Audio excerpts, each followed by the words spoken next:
ছেলেদের একটু পানি বেশি খাইতে হয়, মেয়েদের তুলনামূলক একটু কম খাইলে হবে। আচ্ছা, এখানে একটা জিনিস বলে রাখি, অনেকের দেখানো যায় না ইউরিনের সমস্যা, বেশ করে মেয়েদের এটা বেশি হয়। খুব সহজ, বেশি করে পানি খাইতে হবে, এইটা 1 নম্বর ট্রিটমেন্ট।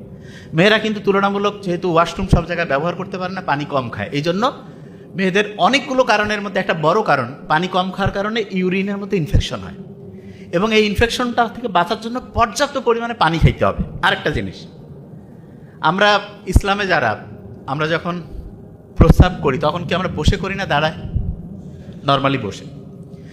এখন অনেকে করতে পারে কি ব্যাপার, আল্লাহ এটা কেন দিল, দাঁড়িয়ে করলে কি হইতো? দেখেন, বিজ্ঞানীর অবাক হয়েছে, কেউ যে ক্রমাগত দাঁড়িয়ে প্রস্রাব করে, তখন আমাদের প্রস্রাবের সাথে ক্রমাগত যেটা করতে থাকে, দাঁড়িয়ে দাঁড়িয়ে প্রস্রাব করছে, তখন দেখা যাবে প্রস্রাবের সাথে আস্তে আস্তে প্রোটিন যাবে, যেটাকে মেডিকেলের ভাষায় বলে প্রোটিন ইউরিয়া।